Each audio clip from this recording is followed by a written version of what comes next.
Warm greetings, Code Monkeys, and welcome back to CodedLockFilms. We are back with yet another episode of the Disney Ripoff Collection.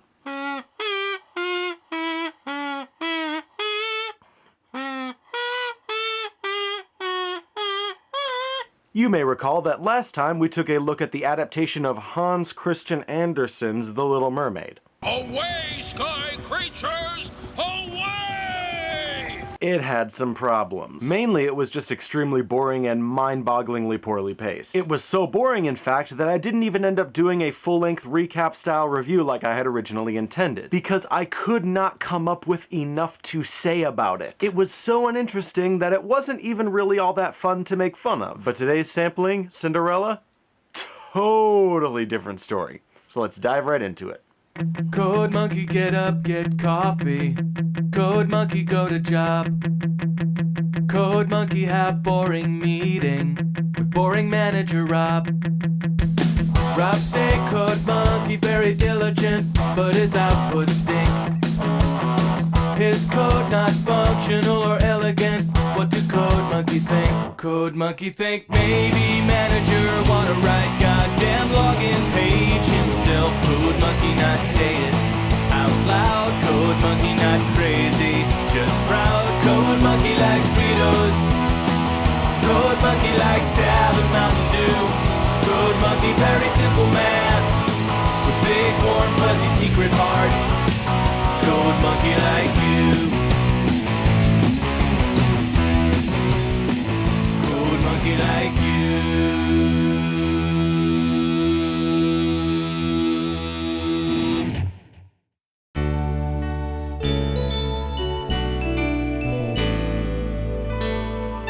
Lovely as a flower blooming on the first of spring. Roses blossom to her touch, she makes the songbird sing. Oh yeah, that is my jam, man. Dream on, Cinderella, dream the day away. Dreaming of a handsome prince to take your heart away. Life is filled with joy, but nothing seems to stay the same. Spring gives way and summer falls, and winter brings the rain. Wait, winter brings snow, not rain. Yeah, but that doesn't rhyme. But it's kind of meteorologically inaccurate. No time, just keep singing! Dream on, Cinderella, dream the day away. Hoping that your prince will come and take your heart away. Oh, dream on, Cinderella, dreaming of the day. A handsome prince will come and take you far away. You're the most beautiful girl in the land. That's some top-notch backing there, guys. You know, if you're at all interested, I've got the numbers of 3 background singers that could probably help you sort out something a little bit more inventive. Dream on, Cinderella, dream the day away. Dreaming of a handsome prince to take your heart away. Yeah, can he also take this filler away while he's at it? Dream the day away. I keep my lazy Susan sitting right here in the middle of the garden in case I ever feel like doing this. Dream on, Cinderella, dreaming of the day. A handsome prince will come. Oh my god, they're still going. I have never heard so much nothing crammed into one single song. Yeah, okay, never mind. Your handsome prince will come, take you far away.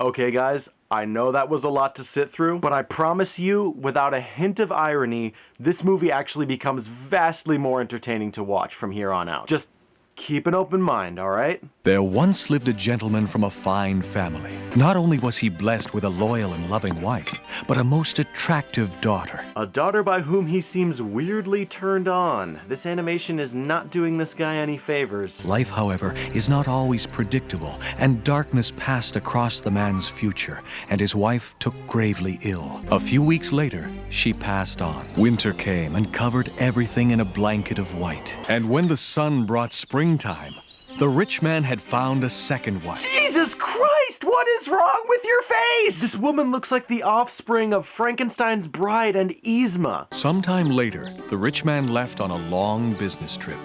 But you just came back. It can't be helped. I'm sorry.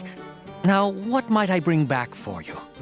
Well, A beautiful dress, my wonderful husband. And some eyebrows. Please bring me back some eyebrows. And candy! Lots of cherries covered with thick, creamy chocolate.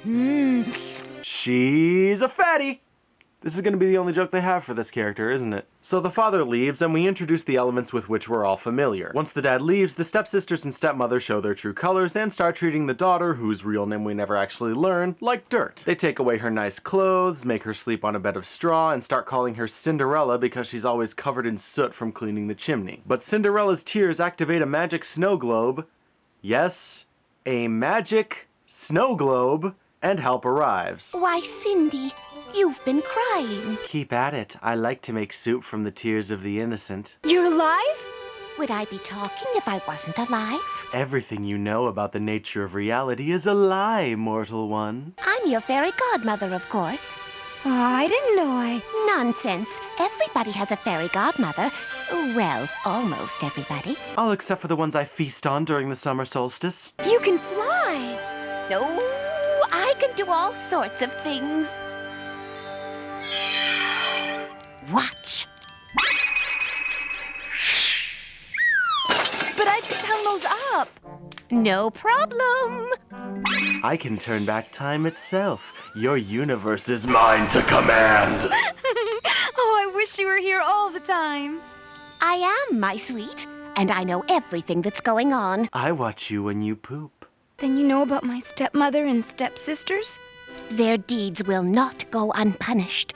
You have my word. I will eat their souls. Pleasant dreams, my child, and fear no longer. And just like that, this movie actually removes one of the biggest problems I've always had with the Cinderella story. When Cinderella is crying alone in the garden, this woman just pops in and is all like, "Bam, I'm your fairy godmother and it's my job to make you happy." If this girl had a fairy godmother all this time, then where the hell has this blue-robed deadbeat been for the last several years of her life? What, you had things to do? Were you busy having lunch with Jorgen von Strangle or something? Working as a temp for the snack fairy? You had one job, lady. But in this version, the only reason Cindy's fairy godmother hasn't shown up before is because, well, there hasn't been a problem until now. The dad only just left on a business trip, so this has been going on for, what, a week at the most? Serious kudos to this movie for closing up one of the biggest plot holes in the story that not even Disney bothered to fill in. And this fairy godmother doesn't just give Cindy a whole bunch of pretty stuff, oh no. She straight up torments these people. She glues a spoon to the mother's nose with a permanent sticking charm, and then she beats the shit out of the stepsisters with a croquet ball. Fatty make a funny. Oh, the suffering of my enemies is fun. But even as Cinderella's problems are being handled, we see that not all is well in castle background painting. The king and queen want their son to start producing heirs, but he's adamant about not being rushed into choosing a wife. My father is the Duke of Rockingham, and he is very, very wealthy. Really? Are you kidding me with this character design? You guys aren't even trying, are you? I have an idea. We will hold a grand ball and invite all the eligible young ladies we can find. I will agree under one condition. Speak, my son. The choice is mine and mine alone. Agreed. The invitation shall go out immediately. And so the invitations are sent out to every household in the kingdom. The king and queen request the pleasure of your company at the grand ball to be held at the royal palace 3 days hence. Oh, Mother, that's wonderful. But not as wonderful as this chicken. Oh. Fat people eat shitloads of chicken, right? May I go to the ball? That's hardly possible, Cinderella. You certainly don't expect me to buy 3 new dresses, do you? Well, I just thought it would be... Besides, you can't even dance. Come, girls, there's so much to do. Oh, Cindy, you're killing me here. I am really trying to cut you some slack, but you somehow have managed to find a way to become even blander than Disney's Cinderella. At least she got in a few sarcastic jabs once in a while. At least she fought back a little bit before collapsing into tears. The time is approaching. The carriages will call to take the young ladies out to the ball. Whoa, geez. You know, it's actually been so long since the opening number, I kind of forgot this was a musical. It's the chance of a lifetime, a chance to begin anew. Actually, why is this a musical? You know what, let's just skip the song. I've got nothing interesting to say about it anyway. Everything ready? Oh, please, can I go? Oh, won't you please reconsider? Well, she did help us get dressed. Wait. What? Run that by me again, please? Well, she did help us get dressed. Wow. I actually really like that little touch. I admit that this is not exactly a fairy tale in which I'm particularly well versed, but I have never once until now seen a version where the stepsisters actually stick up for Cinderella and try to give her a little bit of a break. It sort of makes you think that maybe these girls might actually stand a chance of realizing how awful their mother is. And maybe, just maybe, not become such crappy people later in life. Seriously, no joke, no punchline, that is a great touch. All right. I've just emptied a bowl of lentils into the ashes. Okay. Why did you do that? Pick them out of the fireplace before our coach arrives, and you can go. Okay, off we go then. How will I ever do this in time? Not to worry, Cindy. We'll take care of it. Hello, dum-dum. Oh my goodness! Yes, these are my crabine from Dunland. I dyed them white to confuse my enemies. So they end up accidentally missing one of the lentils and Cindy isn't allowed to go, so as per the norm, she kneels down and cries. I know I promised not to cry, but... Oh, it's all right. I understand. Why, even fairy godmothers cry once in a while. Although our tears are made of a deadly corrosive acid, it's fun to put in people's drinks. You, my darling Cindy, are going to the ball. To the ball? But how? Gosh, I really don't know. It's not like you know anybody with magic powers or anything. How will a pumpkin get into the ball? Get me 4 mushrooms, 6 lizards, and a rat. What do you want to do with these things? Do not question the Great One, little child. I hold the powers of the gods. And as we all know, Cindy heads off to the ball with the warning that she must return before midnight. I must say, dear, you've really outdone yourself. Everyone who is anyone is here. If this doesn't get our son a wife, I don't know what will. We have the finest orchestra all the way from Vienna. Finest orchestra all the way from Vienna, huh? Well, I guess some bards have a really high bluff skill. This is how you conduct an orchestra, right? But despite such a masterful performance worthy of the finest Casio keyboard, the prince doesn't seem to be warming up to any of the ladies. That is, of course, until Cindy arrives. Hey, baby.